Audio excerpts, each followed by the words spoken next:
When it comes to preparing students for STEM careers, the Detroit Area Pre-College Engineering Program, known as DAPCEP, has a really long and proven track record of developing the next generation leaders. The organization has been around for 43 years, serving Metro Detroit youth who are traditionally underrepresented in the fields of science, technology, engineering, and math. DAPCEP has a nearly 100% graduation rate, and it has changed the lives of more than 64,000 young people. Here to tell us more is the executive director, Michelle Reaves. Michelle, welcome to American Black Journal. Well, thank you so much for having me. Yeah, so this is always a subject I love talking about because I remember as a kid in the late 70s and early 80s that I had a lot of friends who were in DAPCEP. I was not in it because I was not a math kid, but I had lots of kids, friends who were, and it's amazing that now our kids are having that same experience. Absolutely. It's so great because we have been around for 43 years.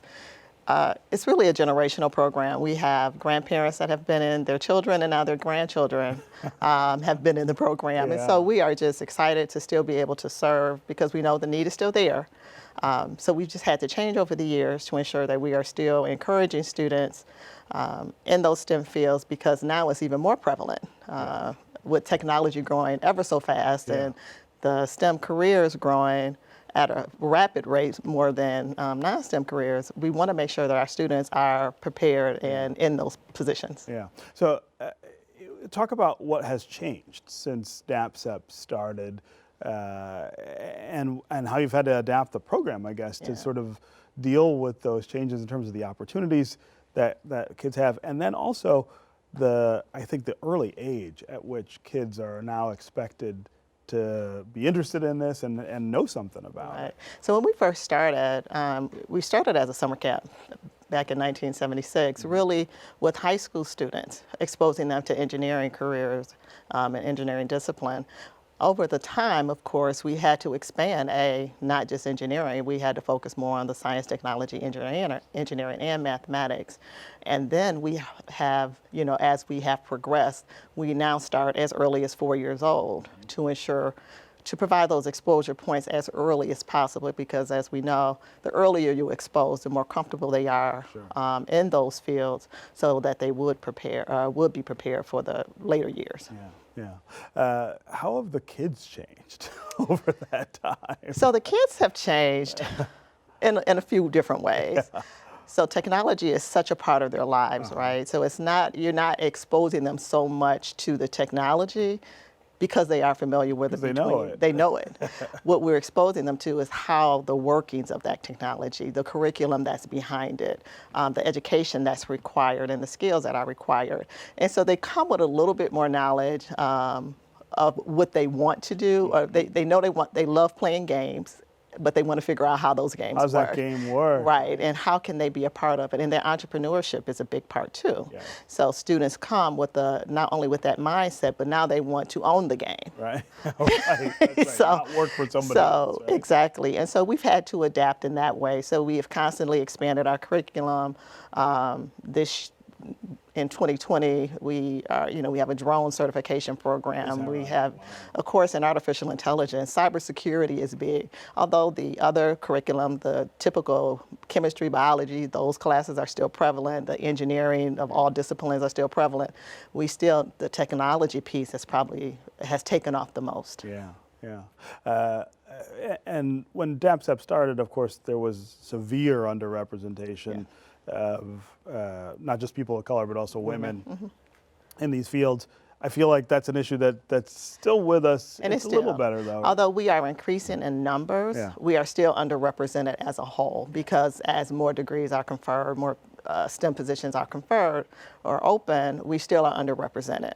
The great thing with our program is women, young girls, they represent 50% of our population. So we have always held that to make a comfortable place to ensure that they are more prepared to go into that work field. Yeah. When you look sort of out 5 years or 10 years with DAPCEP, what do you anticipate will change? Again, the pace of change is so fast. It is. I think it's hard to even predict 6 months, but it really is. One of the things that we did, some things don't change.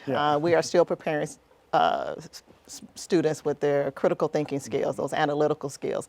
A lot of those things are still necessary, that baseline understanding that the mathematics part, the science part of it. So even if those careers changed, because we say all the time, we're preparing kids for jobs that we can't dream of right now. Right. But those underlying skill sets will always be needed. And so our focus is always going to be to make sure that our students are prepared in that manner. Yeah.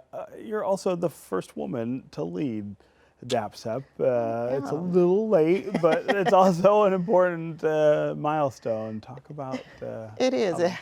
I think it has been, it's been great for me. I think it was a great time for the organization. I think sometimes we just have a different take on it. But it's good for the young girls to see themselves. Yeah. So when I go out and I go into schools and I talk to them about what I do, it's always motivational for them to see someone that looks like them in a position talking about a field that's male dominated. Yeah, yeah. What about the relationship with schools? That was always a big part of DAPCEP. Is that changing as well? It's just increasing. So when we first started DPS, the DPS at the time was really our main, right? Only school system. But now DPS CD is still one of our biggest partners, but we've also expanded. So we don't just serve Detroit students, we have expanded to all the suburban neighborhoods as well. Yeah. But the school districts are still a great partner for us. Yeah, yeah. What about distraction for your kids? This idea that focus, I think, is hard, but it's so important for what they're doing. I think it's there are so many other things that they could do, right? Yeah. And so we have had to engage them in different ways. So we've had to change our model some. So it's not just Saturday, it's not just a summer camp. We now can go into the schools. So we do pop-ups, we do large events and invite students out to one huge event. So we are constantly have to change because there are so many other distractors that we understand that their time is valuable. So we try to get them and make sure that our programming is just as impactful as it can, because we know that once they get that spark, then they're off and running. Yeah, they're off and running. Yeah. And you're still running the summer camp. So we do all. So we do summer and spring and fall classes. Our spring enrollment will begin in December 20th to be exact. So we have about 35 different courses from pre-K to 12th grade, really trying to, again, provide those foundations in STEM. Yeah. Well, 64,000 and counting. That's absolutely. 64,000. And of those 64,000, about 78% of those indicate that DAPCEP they went into STEM part, and one of the driving forces for them. And so we still want to make sure that we are providing that level of exposure so that they know that they can be in those positions and that they deserve. That's why it's so critical for us to continue to partner with universities, because one of the transitions that we make is to ensure that they're on those college campuses so that they can see themselves in those chairs and eventually pursue that. All right. Well, congratulations, and thanks for being here. Well, thank you so much. I appreciate it. Yeah.